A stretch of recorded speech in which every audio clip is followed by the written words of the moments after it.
us how to live at, what actions should we do at bodily platform, at bodily level, at social level, at mental level, and then the platform of soul. What we are supposed to do and what we are not supposed to do. Both things Bhagavad Gita is informing us. So that was a topic for today, Life's Manual Bhagavad Gita. Bhagavad Gita is all comprehensive book. So that's what Krishna says in 16th chapter, almost the second last verse. Tasmat shastram pramanam te kare akare vyavasthitau. 16th chapter, 24th verse, 23rd and 24th verse. And Krishna says, Tasmat shastram pramanam te. Follow, regulate your life according to scriptures, shastra. And shastra word comes from the word shas, Prabhupada says, means shasan. Shasan means to regulate. So those books are designed to regulate your life at all levels. Kare akare avisthitau. Krishna says you should know what to do, kare, and akare, what not to do. Both things you have to know. You should know what is light and what is darkness. Because if you only know light, you will lose its value.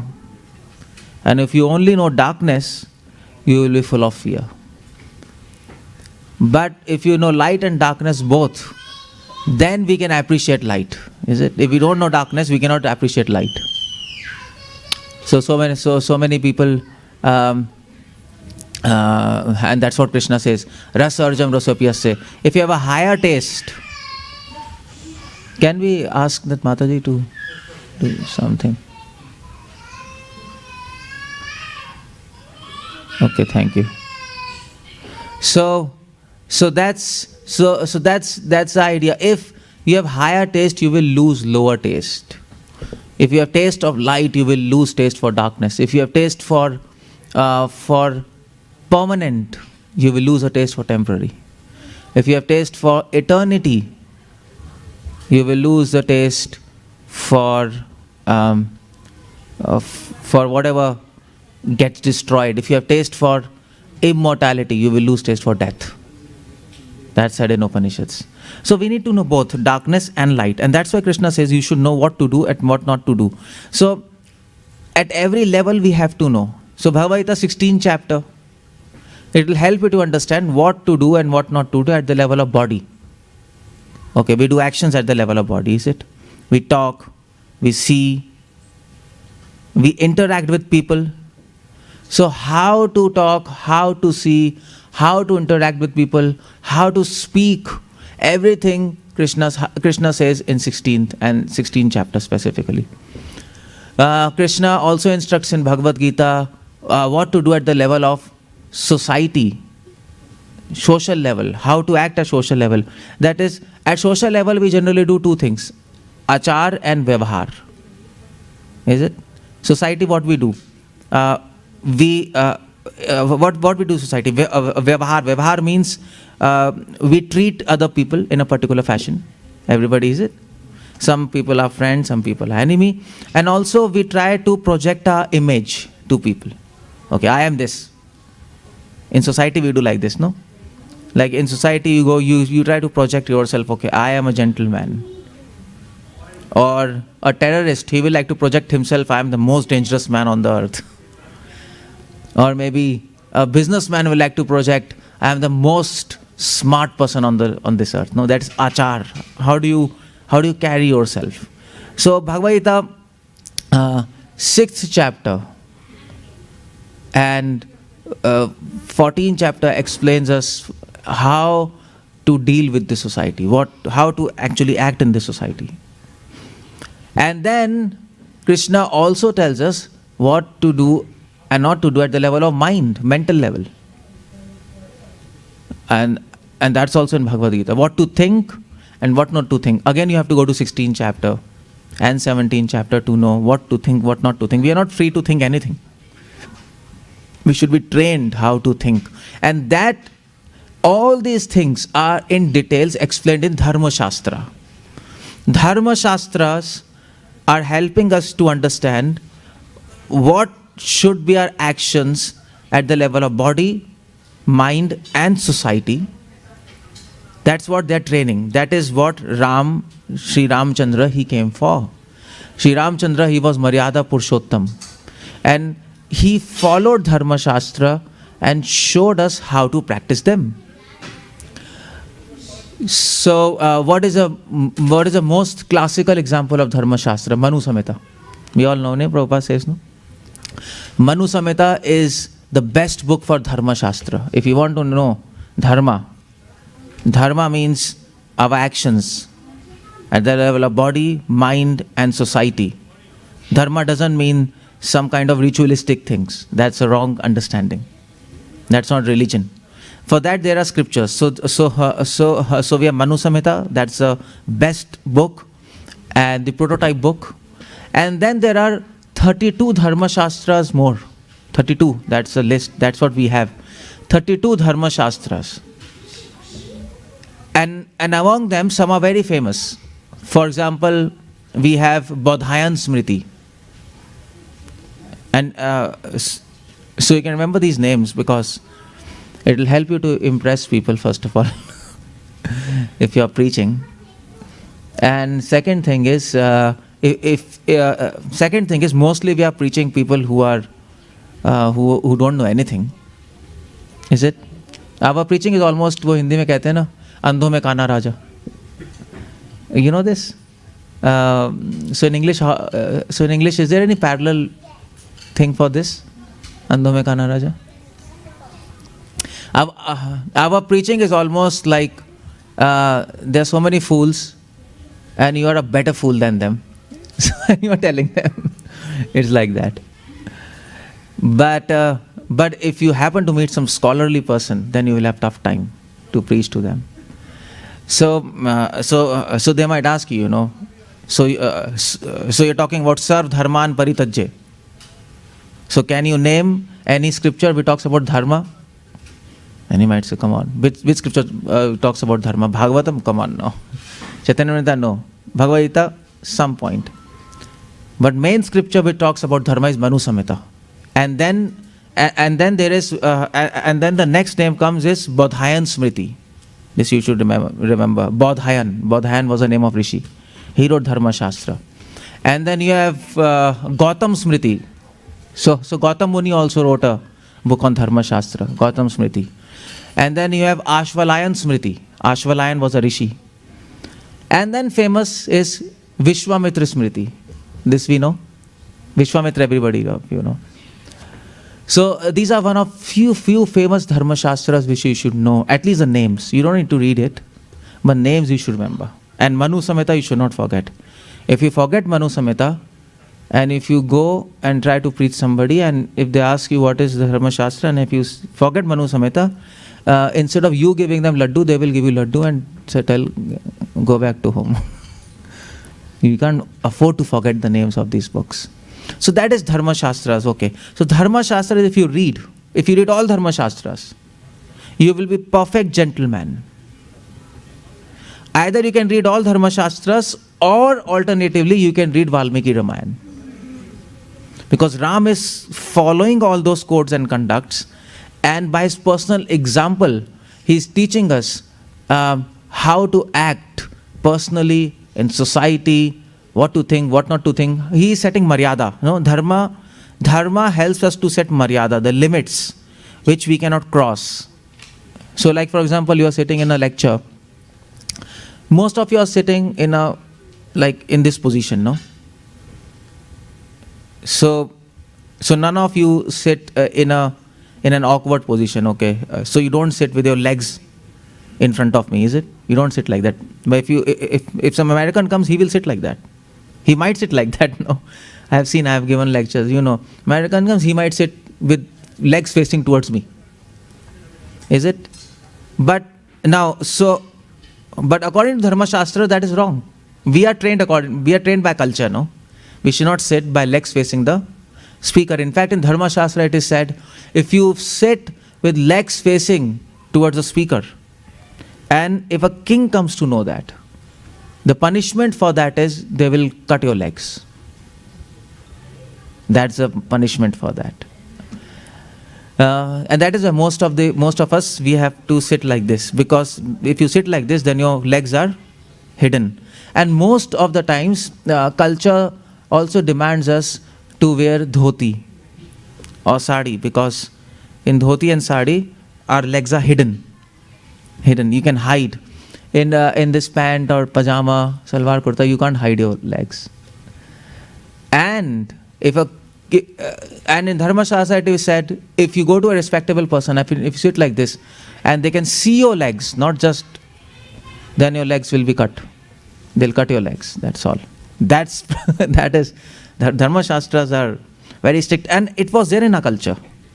Although we don't know the consequences of that. In fact, this was not just in India.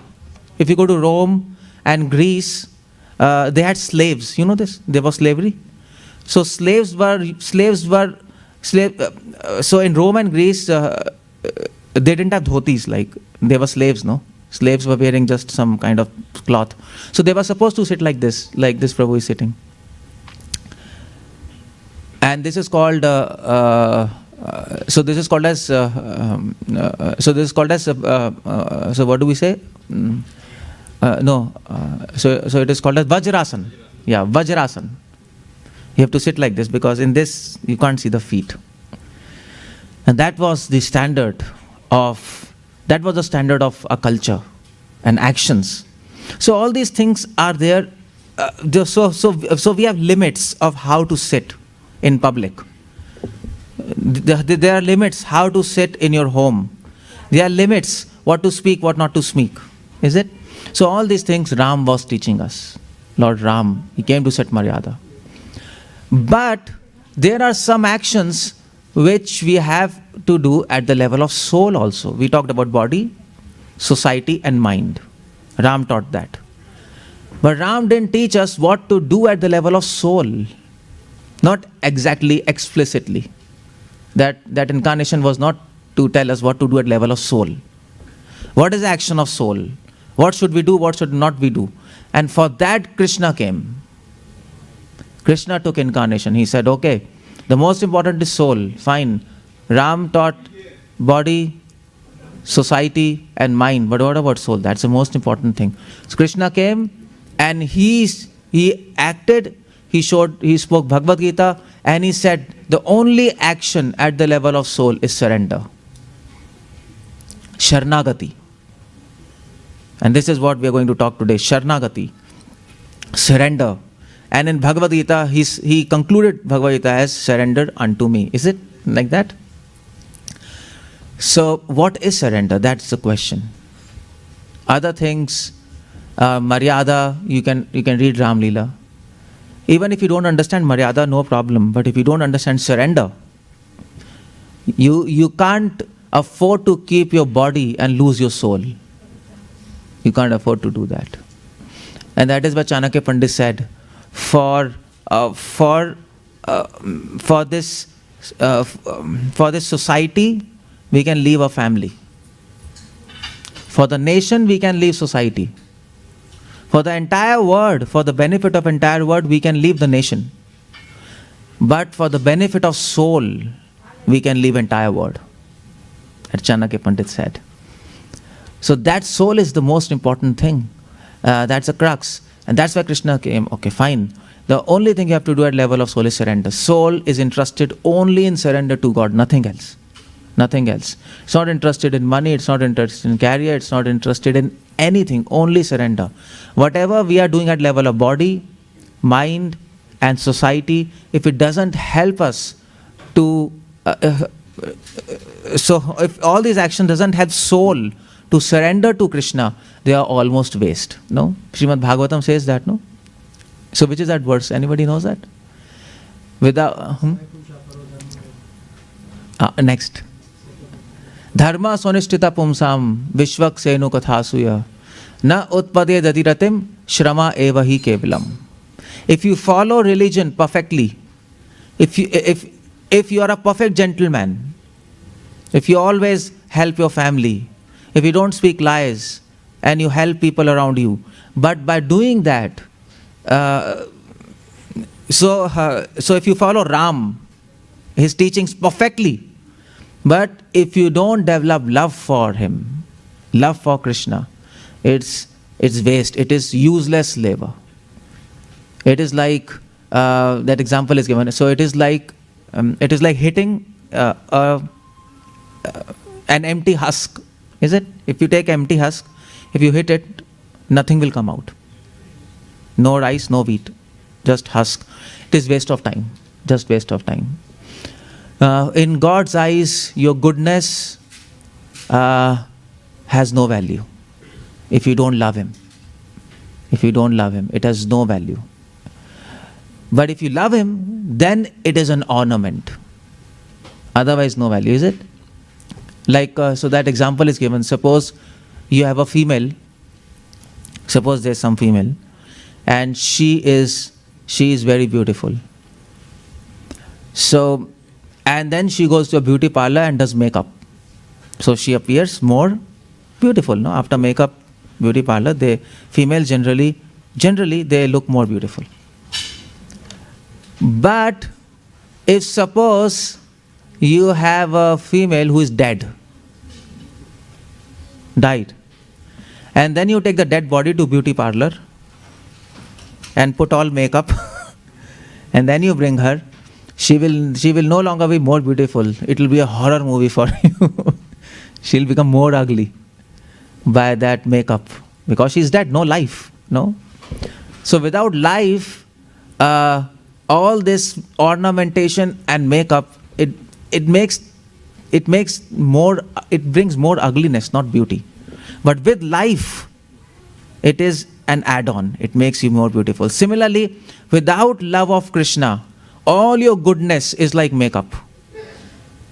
All your goodness and gentleness, not speaking lie, not hating others, whatever values you have, without love of God, it is simply like makeup on dead body.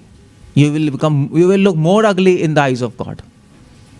But if you have love of God, and then you have all goodness, then it is like ornamentation and makeup, and you look more beautiful. That's the idea there. So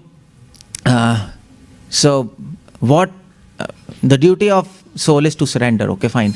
But now here's the question: what is surrender? Why do we surrender? And how do we surrender? These three questions are must, because that is a function of soul. And we have to understand what is a function of soul. If we don't understand what is the action of soul, then soul is not doing anything. Your body is doing, but your soul is not doing. And Upanishad says, those who don't act on the platform of soul, they are killers of their own soul. Killers. Soul doesn't die, but but killers of own soul means your soul becomes weak day by day. Surrender gives you strength. Otherwise, soul becomes weak. And then we are prone to temptations of this material world.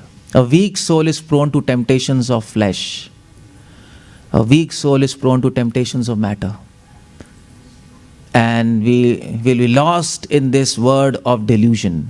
That's what Krishna says. Krishna says, if you don't listen to me, you'll be lost in this forest of illusion. You'll be lost. So, what is surrender? Why do we surrender? How do we surrender? Or let's switch it like that. First question is, why do we surrender? Next question is, how do we surrender? And last question is, what is surrender?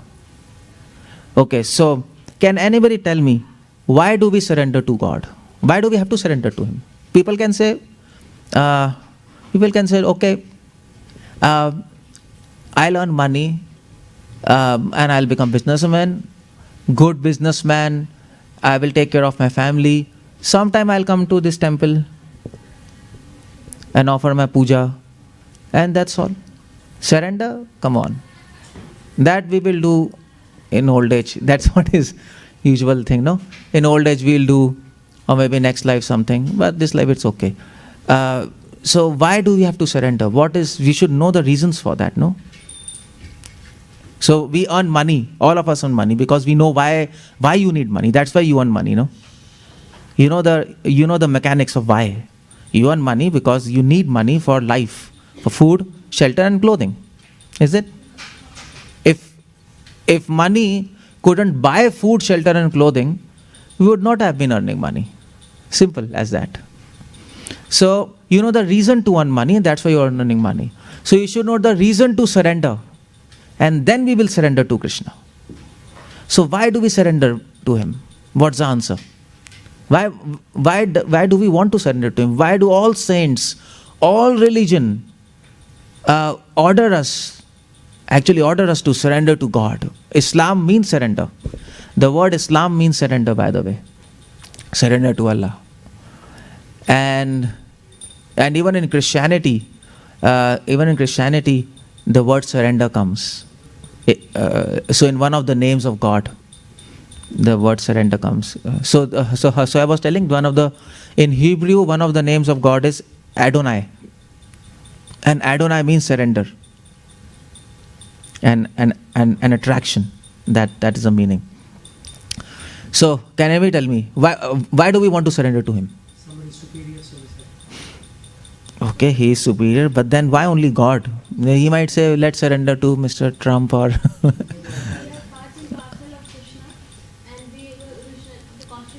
Okay, good. So, first reason is, okay, this is the reason, fine. Jivera Swarup Hoye, Krishna Nitya Das. We have heard this. The meaning of this is Jivera Swarup Hoye. That's what Mahaprabhu says. Mahaprabhu doesn't say Jivera Kare Hoye, Jivera Dharma Hoye, Jivera Swarup Hoye. And Swarup means, Mahaprabhu is saying surrender is the need and not the goal. It's a need of your life. It's your Swarup, is it? You are that. You are that. You need that. So, for example, body needs food. That's demand, no? Demand of body. That is, demand of soul is surrender. That's soul. Soul wants to surrender. It wants to surrender. Without surrendering, just as without eating, body becomes weak, similarly, without surrender, soul becomes weak. So that's Jivera Swarupa. Prabhupada says it is a duty to surrender. No, that's one thing. So we are His part and parcel, just like sun and sunlight. So we must serve Him. Is it? That's first reason. Okay, fine. But you know what? This reason is a philosophical reason. It's our duty to surrender to Him. Okay, fine. But as we advance in devotion, we understand surrender is a much deeper process. You don't just surrender because it's my duty. No. There is something more to surrender, is it? So, like for example, you don't so you don't serve your parents just because it is your duty. It is more than duty, no? You like them, is it? You like them. So first thing is surrender is not just duty. It is an unavoidable duty. That's the meaning of Swarup. You can't avoid it. And that is why Scripture says if you don't surrender to God, you will lead a sinful life. That's sin. That Swarup means unavoidable. If you don't surrender to God, you will suffer. If you don't eat, you will suffer. Your body will suffer. Diseases. And if you don't surrender, you will suffer. So the first reason to surrender is we don't have any option. That's the idea. It is an unavoidable duty. Who else you will surrender to? Your parents? They themselves are in birth and death. They themselves have no clue what to do with life. How can you surrender to parents? To this government? This government is robbers. Is it? Bhagavatam says, 𝗙liche𝗹𝗹𝗀𝗀. In Kali Yuga, government will become dacoits and robbers, and they will tax people unnecessarily and exploit them. No? You want to surrender to them? Come on. So, whom to surrender? There's no option other than God. That's the first reason to surrender. There's no option. So one of the saint of South India, he was Alvar, and you might have heard his name, Nammalvar. You have heard his name, Nammalvar? Yeah, he's famous. So he was sitting in meditation, and Vishnu came to him. And Vishnu asked him, why do you want to surrender to me? And you know what Nammalvar said? He said, he didn't answer him, he counter questioned him. And he asked him, do you have any other better option than that?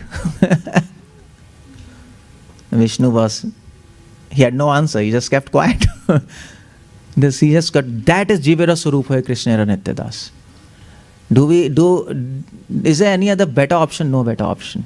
So that's the first reason we surrender. And the second reason we surrender to him is to get free of obstacles which lie in the process of surrender. And the main obstacle which comes between him and us, which prevents us to surrender to him 100%, is what? What is the main obstacle which is preventing us to surrender to him 100%? Yeah. So that is, myself or ahankar. That is called ahankar. We ourselves are stopping ourselves from going to him. That's all. Nobody is stopping. That's all. Prabhupada said in one of his lecture, you can become pure devotee in 1 second. Just now you can become pure devotee if you want to. But the problem is we don't want to. We want in mind, but we don't want in soul. We want at the level of intelligence, but we don't want at the level of heart. There's a problem. It's not deep. It's not full. So that is called ahankar. Ahankar means you stop yourself from going towards Krishna. You destroy yourself. That's ahankar. You are planning to destroy yourself. That is ahankar. So ahankar is so dangerous. That's why Krishna says, first get rid of this ahankar. Otherwise, forget about enemy destroying yourself. You will be planning to destroy yourself. That is so dangerous. That's why Krishna says, 𝗙𝗲𝗃 𝗪𝗂𝗪 what's that? Rajoguna Samadva. Mahashano Mahapapma Vidyam Enam Iha Vairinam. Krishna says, first conquer this enemy, lust. And lust is ahankar. That you. So there's a famous example of this Kalidas. You know this Kalidas? He was sitting on a branch of a tree and he was cutting the same branch. He was sitting on that branch and cutting the same branch. So he was the most foolish person in the entire kingdom. But nevertheless, by mercy of Kali, he became the most intelligent. So that's what we are doing. Without understanding God, this ahankar in us will make us plan to destroy ourselves. That's what we are doing. So we take shelter of Krishna to get rid of all these obstacles, especially myself. My mind is an enemy now. To get rid of this ahankar, to get rid of this foolishness, misconceptions, so that we can surrender to him. Okay, these are 2 points. Why do we surrender? But then, this is not the end. There's more to surrender. This is a beginning. And the third point to surrender is the most important point comes. The point is, we don't surrender to God for us. We surrender to Krishna for him. There's a difference. Most of the people come to temple for themselves, isn't it? They come for themselves. So people who have no knowledge of scriptures or Bhagavad Gita, they come and they pray for themselves. Krishna, I have this problem. I have this issue. I don't have peace, happiness. Please help me. But a devotee comes to Krishna and what he prays. And a person who is not a devotee, he comes to Krishna and prays, Krishna, please help me. Please give me happiness and peace. A devotee comes to Krishna and he says to Krishna, Krishna, I will help you. Employ me in your service.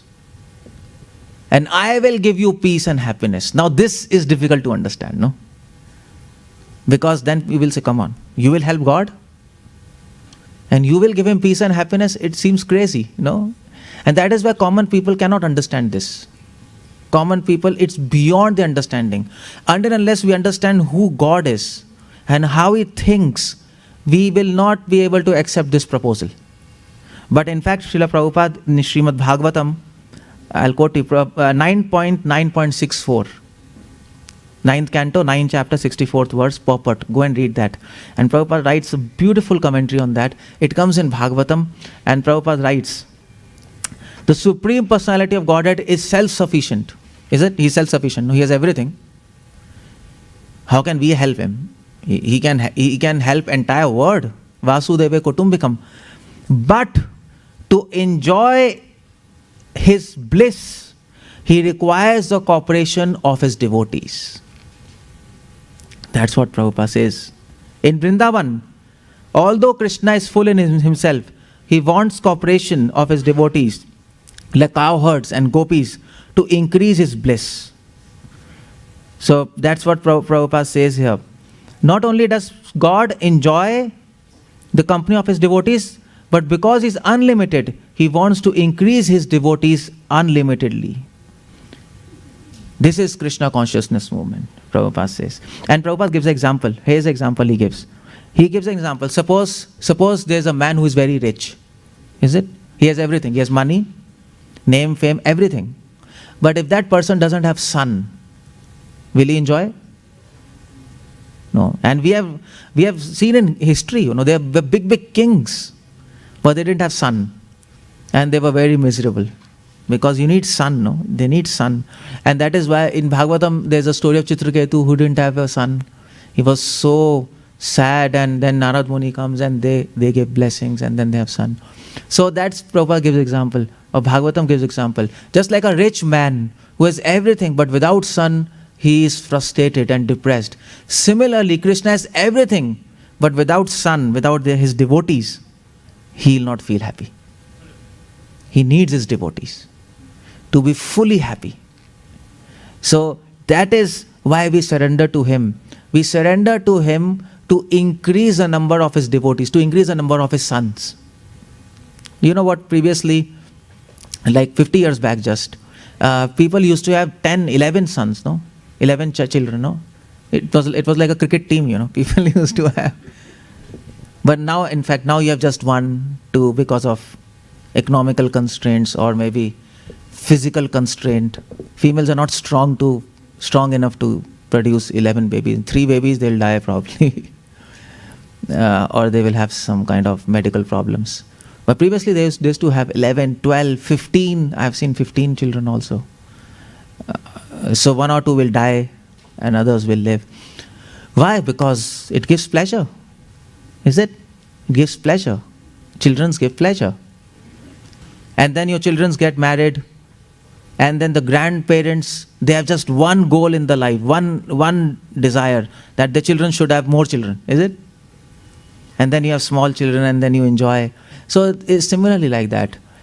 Krishna feels happy when he has many children.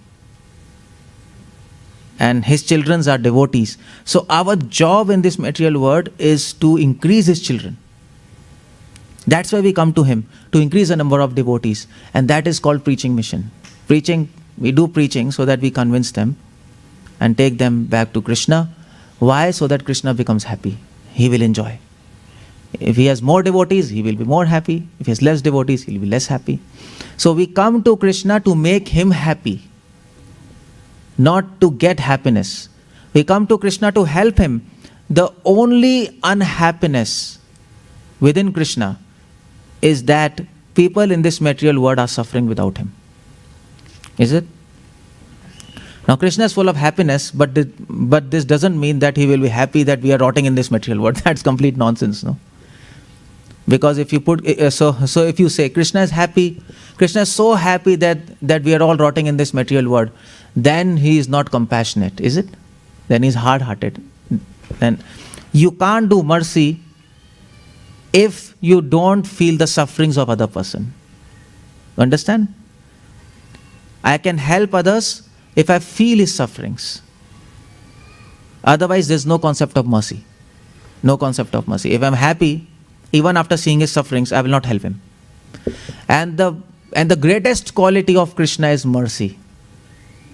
And that is, the mercy is called queen of all qualities, no? Whenever we talk of God, everybody talks of his mercy, no? His kripa, his compassion to everybody. And that means that he feels the sufferings of others. He doesn't suffer, but he can feel the sufferings. Is it? So we go to road, there's a beggar, and that beggar is in cold, he's just in cold with no clothes. He's hungry.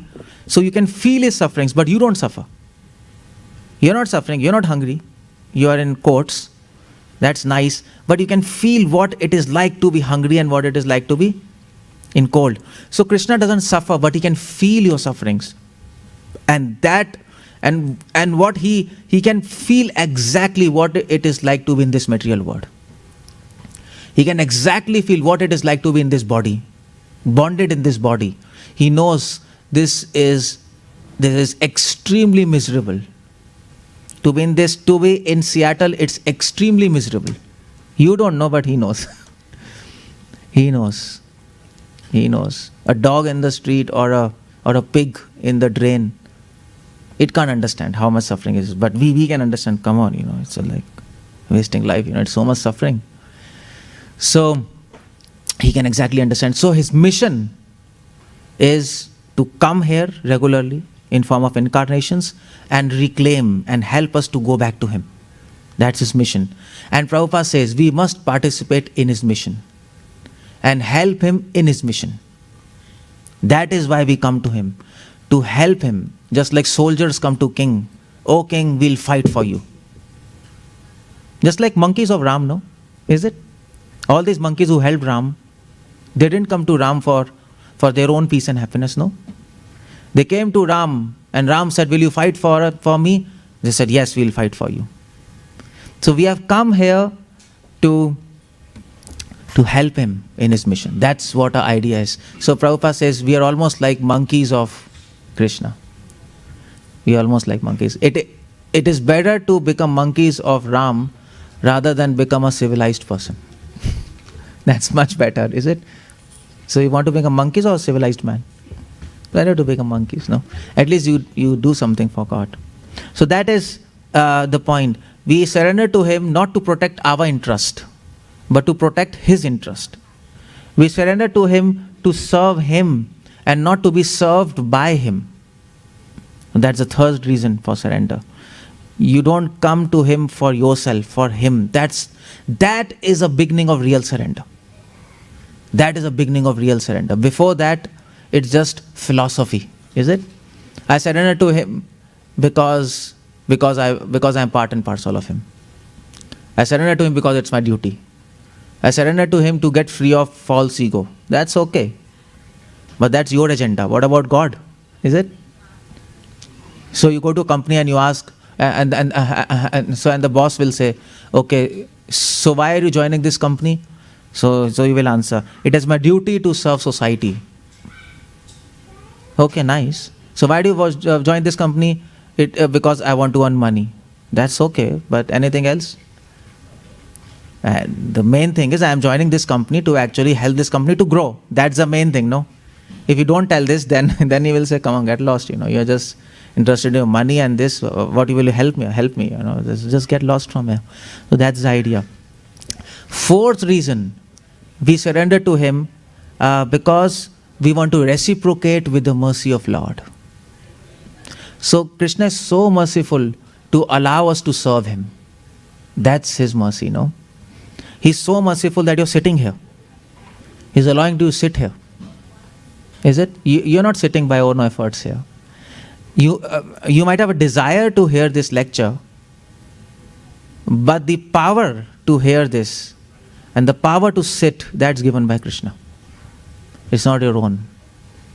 Because many people might have desire to hear this lecture, but if Krishna doesn't want, if he doesn't give you power, you'll not be able to sit here. You'll not be able to sit here.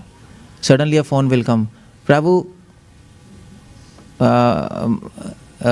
suddenly a phone will come, your wife will say, Prabhu, we have a problem in house, come back. Okay, you have to give the lecture. Wife is calling, God is calling. So, many obstacles will come. Many obstacles. So, you are sitting safe, you are sitting and you are hearing, but you don't understand. There are many powers all around you which want to prevent you to hear this lecture. That's illusion. Illusion's job. She is planning, I should do something so that he should not hear it. And that's what illusion will do. Illusion, Maya has very simple technique to make you fall down. It will not let you hear devotees. And rest automatically it will happen. Automatically everything will happen if you don't hear Krishna's message. So she will do something. She will either, I will call you, or suddenly you will have, my God, I want to go to bathroom. Suddenly. And you will miss entire lecture. Suddenly, I can't do anything. Or you have headache. Or there will be a lot of disturbance around you. You will not be able to focus. So many things. You know, so Ayurveda says that we take it for granted that we are healthy. But health is a very rare phenomena. Because there are 3,000 diseases in this world. And you can imagine we don't have even a single of them. Not even a single disease we have. Out of 3,000 diseases. That's what we know. Many we don't know. And we have perfect health. So health is a rare phenomena. But we take it as granted, no? So somebody is protecting us, no? From those diseases. Similarly, we take it for granted that we are sitting in lecture and hearing. We take it for granted we are chanting. We take it for granted that we are coming for Mangal Arati, but no, there's so many forces which are stopping you, planning to stop you. But Krishna, by His mercy, He is working in the background. His invisible hand is working, and He is by His angels or His demigods or whatever, He's planning so that you can easily do devotional service. But we tend to forget that, no? So Krishna is doing so much for us. Krishna is allowing us to chant, allowing us to hear this lecture, allowing us to understand it. Some intelligence He's giving you from inside. He's giving you devotees, He's giving you so many things. So a devotee wants to reciprocate with that mercy, no? A gentleman, he will not always keep on taking, no? Is it? So people who do not know this, people who do not know what Krishna is doing in background, they come to Krishna and say, Krishna, give me mercy. Krishna will say, come on, you don't know how much mercy I have already given you. And you're asking for more, you're crazy, your stomach is not full yet or what? That's the problem there. The person in knowledge, person in knowledge are overwhelmed by mercy of God. And they don't ask for mercy. They ask for the strength to repay that mercy. That's what they ask for. Give me strength so that I can repay your mercy. We can't repay His mercy. That's impossible. But whatever best we can do, we can do. So that is why we come to Krishna to reciprocate for His mercy. So if suppose somebody gives you a gift, then what do you do? What do you do? You go to him and say, Prabhu, so next year one more gift. You don't do that, no. And then they'll say, you're crazy. That's what people are doing when they come to temple. Give me mercy. Give me this. Come on. So a gentleman will do, if somebody gives you gift, gentleman will say, okay, Prabhu, so next time I'll come to your house and I'll give you a gift. That's a gentleman, no? So when we come to temple, we say, Krishna, for millions of lives you have been giving me so nice gifts. One gift is this body, is it? Another gift is human life. Another gift is this sun, moon, water, earth, fire, by which we live. Another gift is devotees now, temple, prasad, holy name, lecture. So Krishna, so now I will give you a gift. And what is that gift we can give to Krishna? What is the best gift you can give to Him? Okay, yeah. No. Okay. The best gift you can give is to yourself. Yourself. That's the best gift you can give. You give your soul to Him. You sell your soul to Him. That's the best gift to Him. You give all your time to Him. You sell your time, sell your soul, sell your thoughts to Him. And once you sell your thoughts to Him, you can't think anything about yourself. Because you're sold. You're sold. A servant who is a slave cannot think about himself. He has to think about master. And when you give your time to Him, when you sell your time to Him, you cannot use time for yourself. For your own sense gratification. That's the idea. For yourself means you have to do job, other duties, but you can't use time for gratifying yourself. When you sell your soul to Him, you cannot use feelings for yourself. Soul means feelings, no? Soul is ananda, feelings. You cannot feel anything in sense gratification. You have to feel for Him, not for you. That means your soul to Him. That's why we come here. We come here to sell ourselves. That is surrender. We have come here, Krishna, so you buy us by your mercy. And that is so that is this. So we surrender to reciprocate with His mercy. That's the idea. And another reason to surrender to Him is to glorify Him. If we surrender to Him, He will be glorified. You know why? So it's not because we are special. It is because we are absolutely useless. So Krishna will be glorified by that. You know why? Because Narottam Das Thakur sings. So what's that song?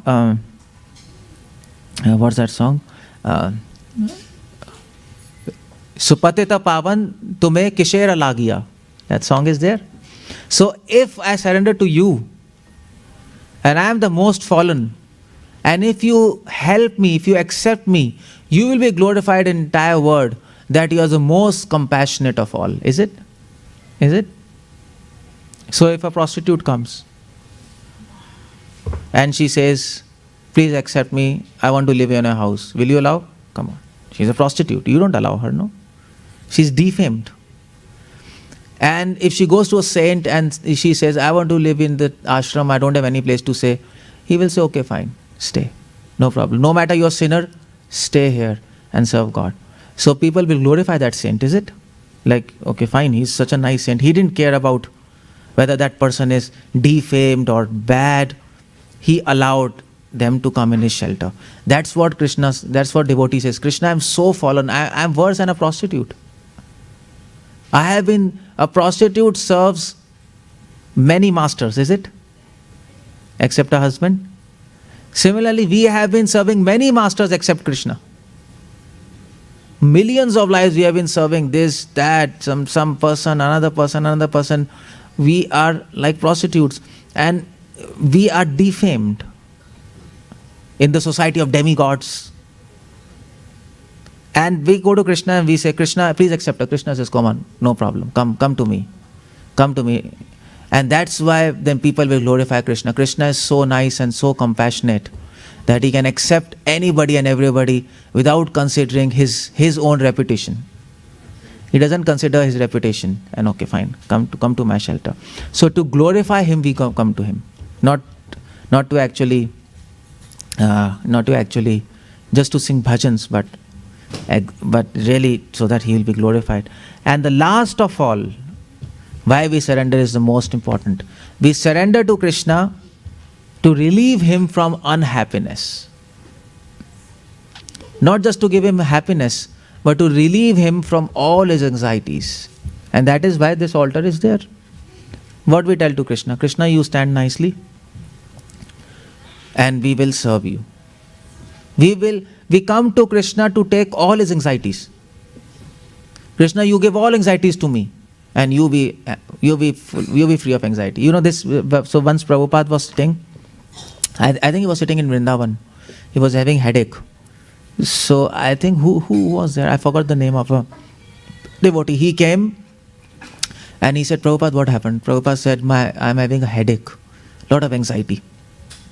He said, Prabhupada, what happened? Prabhupada said, see, we are building a temple in Vrindavan and we need money to complete this temple. We are building a temple in Juhu, Bombay. We need money, but I don't know from where this money will come. And this devotee, you know what he said? He said, Prabhupada, I will bring all the money. Don't be in anxiety. Give all your anxiety to me. You be happy. This is called surrender, is it? This is called surrender.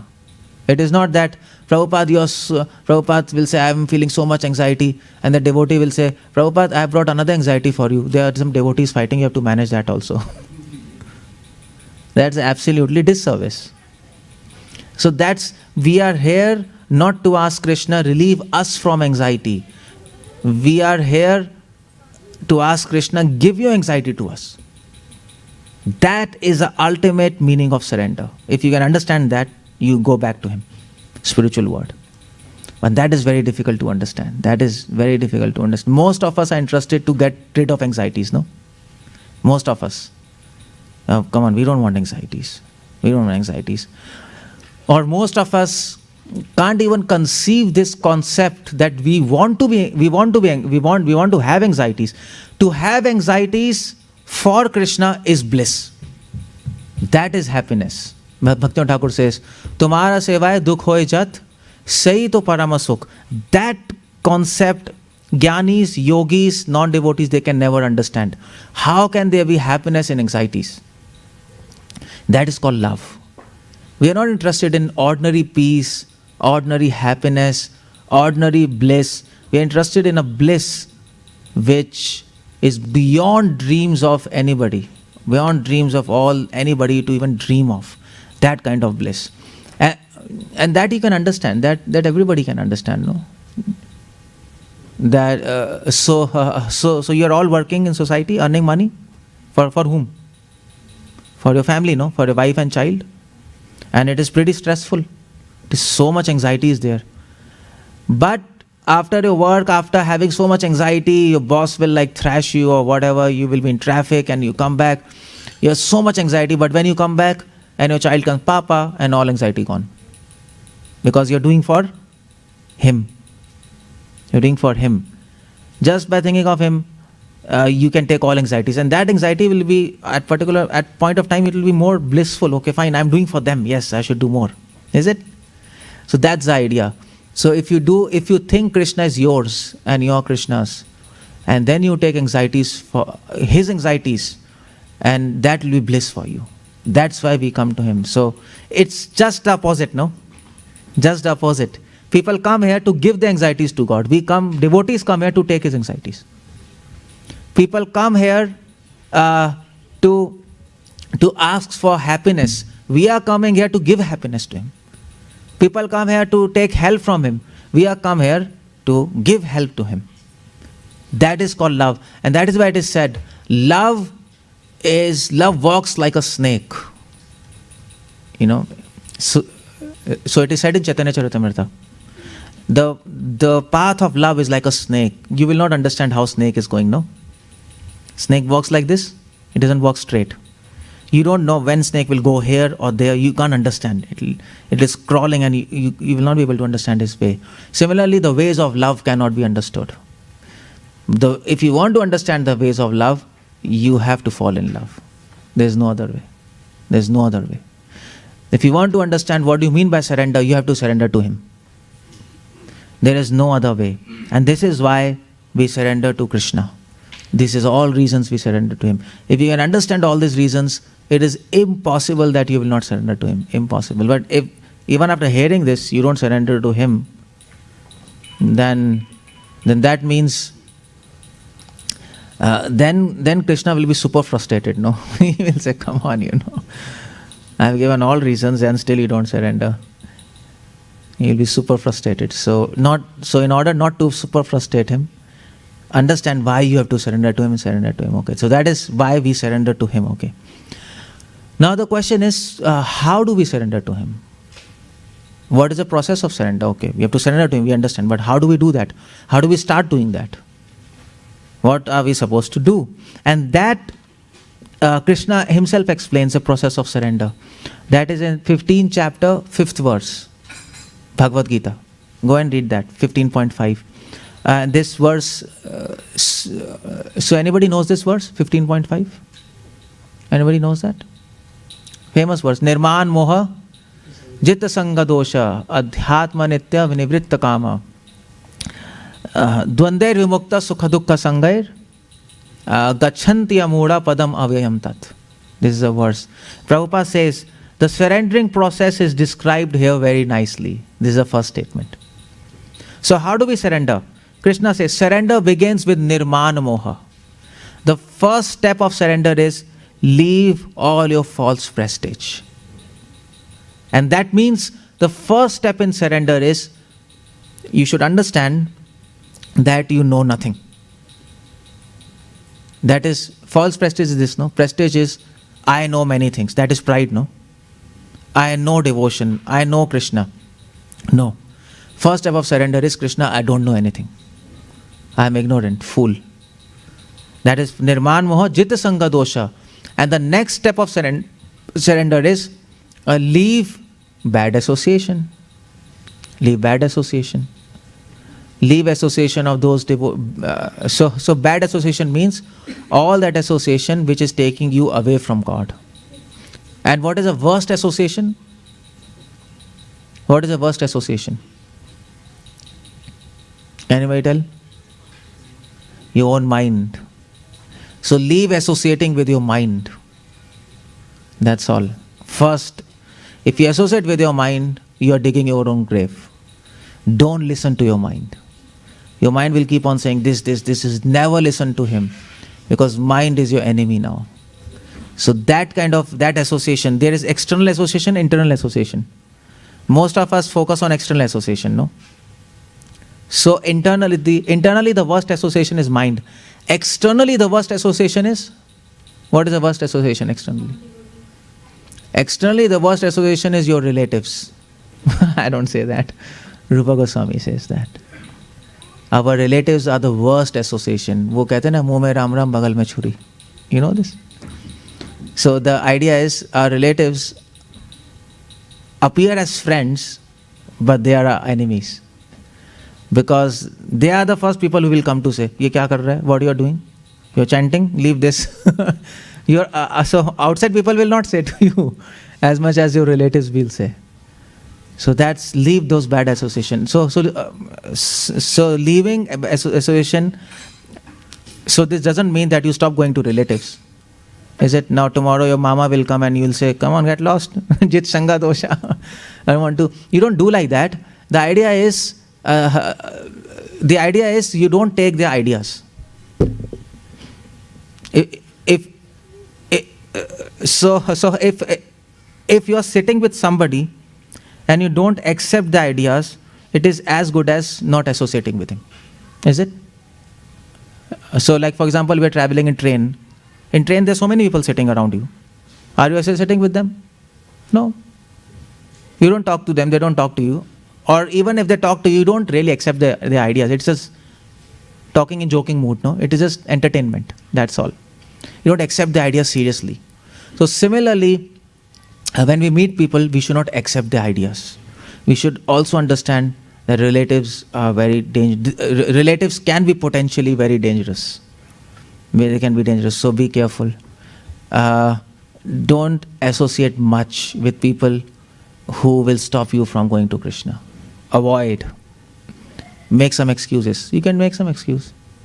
If your mama is calling, beta come for dinner, and say, mama, I am having stomach ache. Okay, good. Do something. Do something.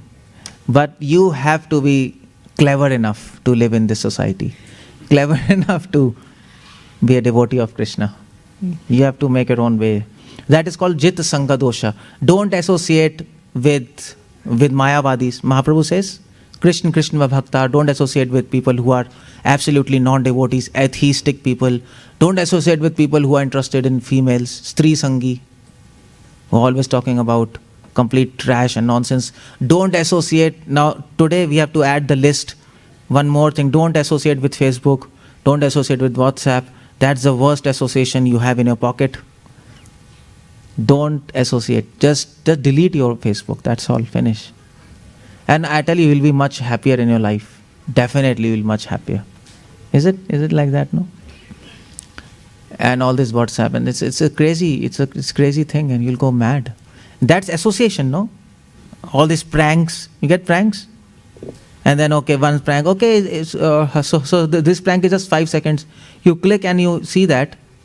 But what is happening is, those 5 seconds of image will remain in your mind for 5 million lives, it will never go. Because once mind takes a photograph, you can't erase it. In laptop you have delete button, but in mind you don't have. It will always be there. Once you see anything, even for a fraction of second, it will always be there in your mind. And that will come back again once. In this life or next life, it will come back. And it will make you to do the same thing what you were watching. You will do the same thing. So next life you will be doing the same prank and somebody will be watching you. It might happen. Mind is very dangerous. Very dangerous. Even 1/8 of a second of association with anything in this material world is very dangerous, except association with devotees and God. Is it? That's very nice. So don't be fooled by this. Okay, this prank is just 1 second and we can see. What is this? What is this? What is this? What is this? No, you are, by seeing that, you are you are ensuring your millions of next birth. You will have to come back. And I'm not saying, it is said in all Puranas. All Puranas. So there's a story in Vishnu Puran. And that story, so it's a long story, but to cut it short. So there was a king and he had a friend who was complete non-devotee. This king was a devotee. And because he was a devotee, he left him. Like he left his association, fine. But after many years, they met each other on the road. And that king just associated with him for 1 second. That's all. He asked, what you are doing? He said, so he said, king, I am earning this money. I have a business and this and that. And then that's over. And for that 1 second of association, he had to take another birth. Because that 1 second of association gave him an idea that I should also earn money. That idea went in his mind. He couldn't understand. Even Dhruva Maharaj. So what about Dhruva? Dhruva was a sannyasi in previous life. You know this? He was a sannyasi. He was a big sannyasi. But the problem was he had a friend who was prince. And he used to come to him to meet him. And they used to talk. And so slowly his subconscious mind developed a desire to become prince. And that's why he was born as a prince in next life. So you don't know how mind works. That's why Krishna says, be careful. Choose your association. Choose your association. If you have to associate with non-devotees at your work, with your relatives, if you have to associate, be careful. Don't accept their ideas. Don't accept their ideas. Do the needful there. Whatever is required, do that. But don't accept their ideas. Otherwise, you'll be in a problematic situation. So, Jita Sangha Dosha, that's how that's a surrendering process. And then Adhyatma Nitya.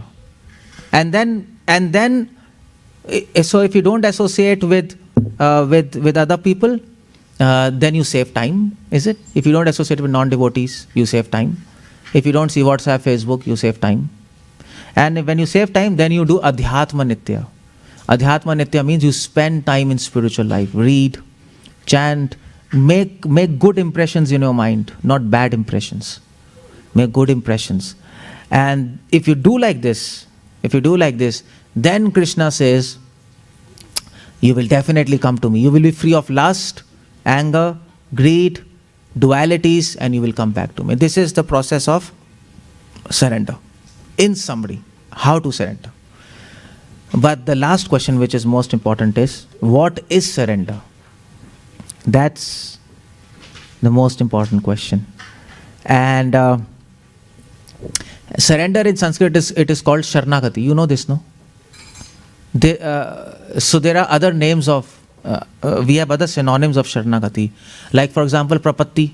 It's called Prapatti in Shri Sampradaya. You have heard this in Prapatti? It is also called Kankarya.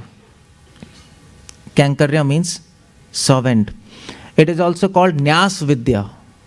Nyas, sannyas. Nyas means to surrender. Vidya means knowledge. So Sharanagati is also called as Nyas Vidya. Sharanagati is also called as called as Atma Samarpanam. That's also Sharanagati. So all these names are said in Rig Veda. Vedas talk about Sharanagati. Upanishads talk about Sharanagati. Like for example, in ISKCON we have this book, 𝗎𝗎Upanishad. 𝗎𝗎Upanishad has 18 mantras. You know this, no? 18 shlokas. The last verse talks about surrender. 𝗪𝗀𝗪𝗲 अस्मिन्. It says there. It says, "O my Lord, who are like fire. O Krishna, who are like fire, who can burn all sins to ashes. Agne supatha." Supatha means lead me on the right path. Shri Nil Madhav ki jai. So Agne supatha rayasmin, lead me to right path. That is Sharanagati. Sharanagati means you are asking Krishna to lead you to the right path. So the knowledge of Sharanagati is mentioned in scriptures, in Upanishads, in Vedas, and in so many scriptures. But what is Sharanagati? That is, there is a verse in Prabhupada gives that verse again and again, what is Sharanagati. And can anybody tell that verse? What is the verse for Sharanagati? Yeah, the verse is 𝗪𝗂𝗪𝗲𝗪𝗀 𝗪𝗏𝗪𝗀 varjanam, then 𝗪क्षिष्यति इति विश्वासो 𝗪𝗲𝗪𝗀 तथा 𝗪𝗏 षड्विद्धा शरणगति. There are 6 symptoms of surrender. If you want to know whether I am surrendered or not, you have to see these symptoms. If these symptoms are there in you, then you can understand you have surrendered. If the symptoms are not in you, then you can understand you are simply imagining you are surrendered, but you are not. That's all. So what are the symptoms? So this verse Prabhupada quotes, but originally this verse is quoted from from a Samhita, and the name of that Samhita is 𝗪𝗀𝗪𝗲 Samhita. That's what is the original source of this verse. 𝗪𝗀𝗪𝗲 Samhita. It is quoted from that. And there are 6 symptoms of Sharanagati, surrender. Now the 6 symptoms. First is 𝗪𝗂𝗪𝗪 sankalpa. So the first symptom of surrender is that if you are really surrendered to Krishna, you will accept whatever is favorable for devotional service without any hesitation. Without any hesitation, you will accept whatever is favorable. So if somebody tells you, Krishna will accept your surrender if you die, immediately you will die. Because death is now favorable to surrender. So you will not hesitate to die. That's the idea. That is called 𝗪𝗂𝗪𝗲 sankalpa. So Srila Prabhupada's Guru Bhaktivedanta, so once he was going Darjeeling in his car, and he had his servant sitting besides, and he just stopped the car and he said, "I'll be very happy if you jump from this cliff down. Just jump." And that devotee, you know what he did? He just got down and he said, "I have one question, Guru Maharaj." And most of us will ask, "Why are you asking me to jump?" No, that's the question. But he asked, "How high you want me to jump?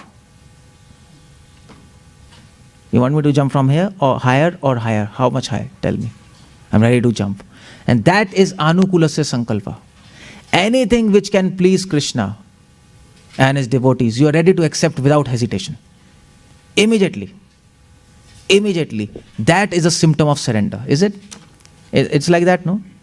If you are surrendered to your girlfriend, whatever she says you will do. 100%. Is it?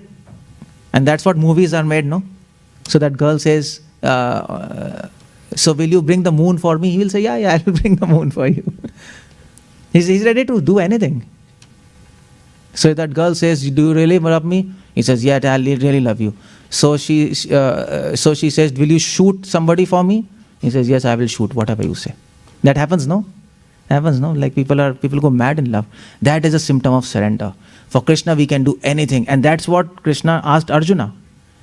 Krishna said, Arjuna, will you shoot your guru? Arjuna was hesitating first, but then he understood, yes.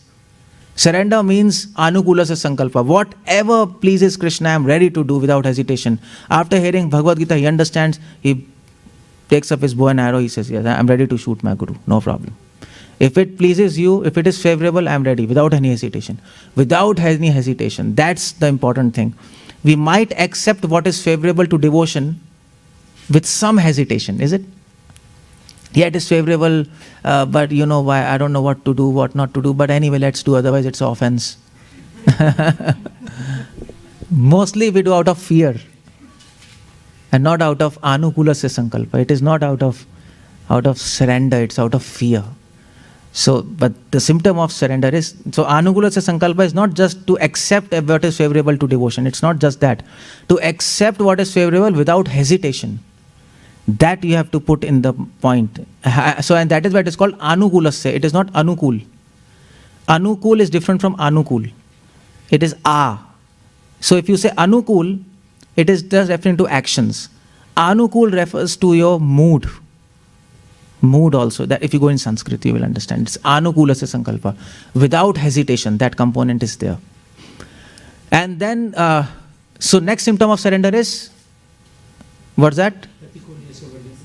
No, it is not pratikul, it is pratikulasya varjanam.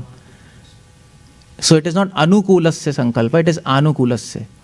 Because you have to add that mood of without hesitation. And it is not pratikulasya, it is pratikulasya. Because this means, second symptom of surrender is you reject everything what is unfavorable to devotional service. But you have to add here one thing. And you have to add the mood. The mood is you reject everything what is unfavorable to devotional service, and never look back. That's the idea. You reject it. It's the same thing. You reject it without hesitation. You accept without hesitation, and you reject without hesitation. So it is not pratikul. If you say pratikul, then the mood of hesitation is not there. It is pratikul. You reject without hesitation. So if somebody says, okay, leave tea, fine. Without hesitation, okay. From today, left. Leave drinking, okay. From today, finished. So all like that, from today. So you want to leave. You are interested in leaving for Krishna. And that's what Prabhupada says. Krishna 𝗪𝗃 𝗪𝗃. So if you feel that this will please my Lord, fine. Forget it. If Krishna comes and tells you, I'll be very pleased if you donate all your money to poor. Okay? Tomorrow you go to bank account, take all your money and finish. And this happened. This happened in Srimad Bhagavatam. Pingla, you know Pingla? Prostitute. So that Avadut, he came to Pingla, prostitute, and he said, I'll be very pleased if you donate all your money to poor and then worship Krishna. So on that night, she took all her wealth, just distributed it that night. She became absolutely with no money, just one sari, and she was chanting holy names. That is called pratikulasya varjanam. We have all stupid thoughts in our mind, no? Stupid thoughts. Just pratikulasya, just leave them. Just leave them without hesitation. Don't worry. Just leave all your sense gratification, all your attachments. Don't worry. Don't worry. Leave all your attachments. If you leave for Krishna, Krishna will never leave you. He'll be obliged. That is pratikulasya. That is second symptom. And the third symptom is rakshishati iti vishvaso. This is the most important symptom of Sharanagati. Rakshishati iti vishvaso. That means a devotee has faith that Krishna will definitely protect me. Protect me from what? Protect me from what? Protect me from illusion. Protect me from running away from Him. That's what we want, no? We want to run away from Him. If given a chance, nobody of you will come to the temple. If given a chance, nobody. वो तो because we are initiated, so we have to chant 16 rounds. We are stuck up. Otherwise, who wants to chant? Come on. Just be true to yourself. So that is rakshishati iti vishvaso. So we are convinced. We know that we want to leave Him. But we also know that He doesn't want to leave us. So who is going to win? He or us? He never fails.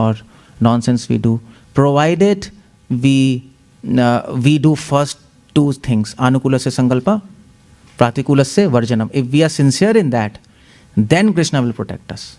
If we are not sincere in that, then sorry, then he's going to protect us. So, 𝗙𝗪𝗃𝗍 vishvaso, 𝗀𝗲𝗪 𝗪𝗲. Fourth symptom of surrender is Krishna will maintain us. 𝗀𝗲𝗪 𝗪𝗲 is he'll maintain us. So a devotee need not, Krishna says, you need not worry about your money, food and shelter. You simply serve me, I will provide you. No problem. If you want to do an experiment, do an experiment. And that experiment, so in fact that experiment I did. When I was in my home, I read this verse and I read Krishna is maintainer. I thought, well, is it really true or not? So I thought, okay, let's do an experiment. Let's leave everything and become full-time. Because as a householder, you will not really understand, what is the meaning of Krishna maintaining you. So then I became full-time, and so in last 21 years, I am there as full-time and no problems. No problem. Money, food. In fact, I eat more than food than you. Like Prabhu, so 𝗪𝗏𝗪𝗏 Prabhu, he is enjoying with me. He's with me, so he's getting nice food. Otherwise, who gives him food? They don't have even time to make food in the house. They're suffering because of malnourishment. But for us, no problem. Krishna maintains his devotees. Krishna will give you everything. If you give everything to Krishna, he will give you everything. It's reciprocation, no? If you give yourself to him, he will give himself to you. It's just reciprocation. Krishna is like a mirror, no? If we shout in the mirror, that image will shout at you. Is it? If you kiss the image, that image will kiss you. So if you give everything to Krishna, Krishna will give everything to you.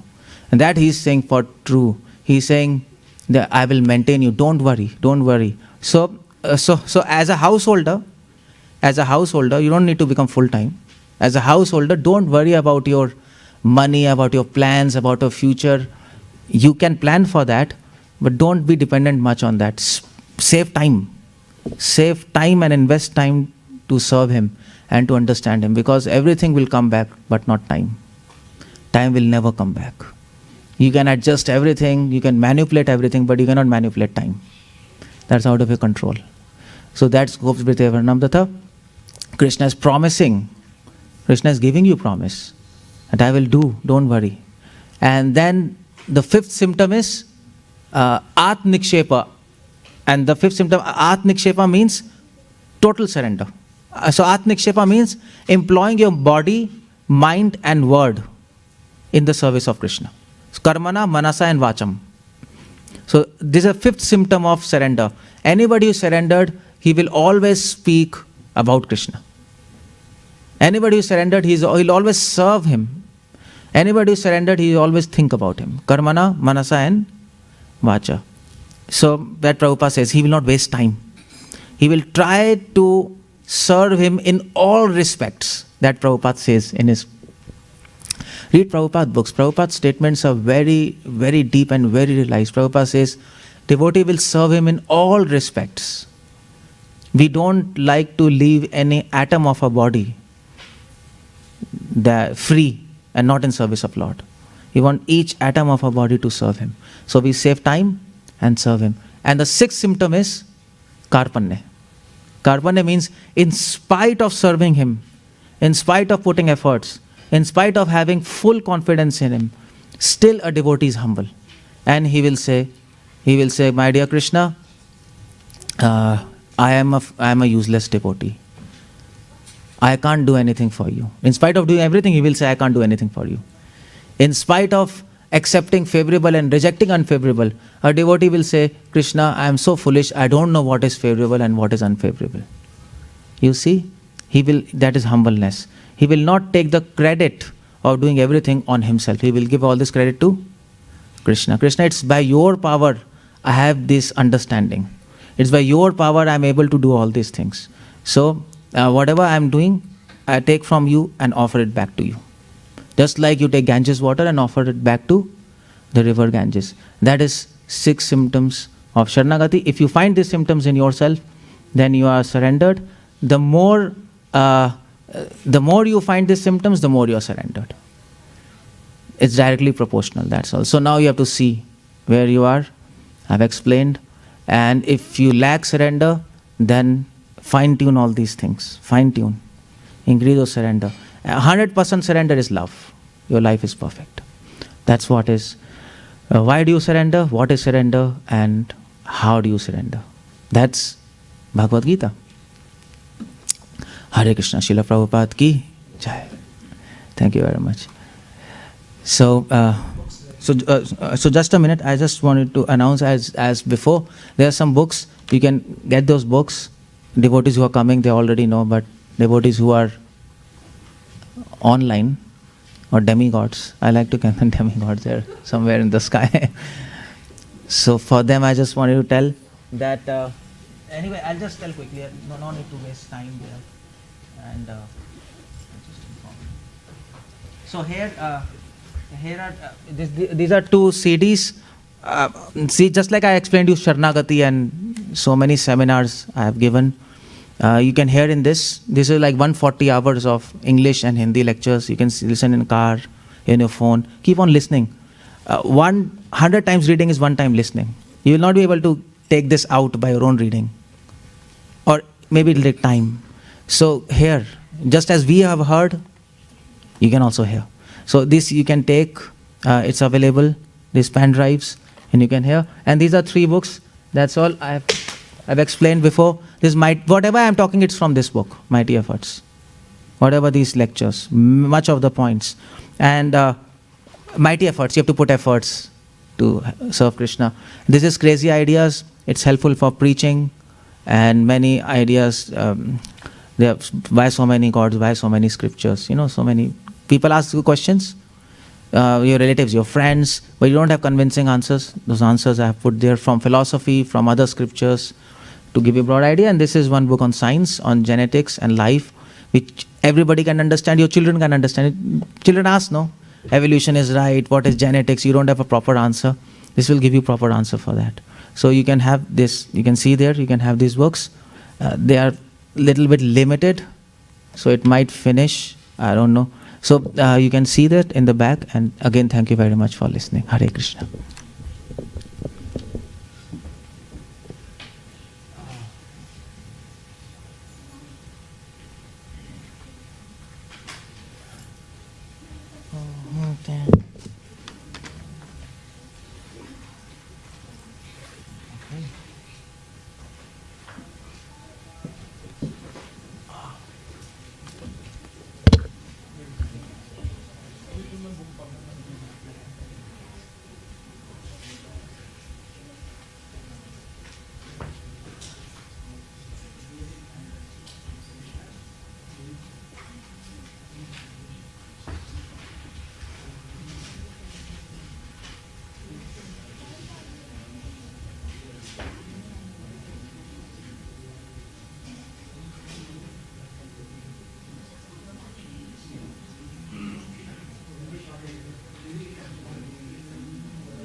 Krishna.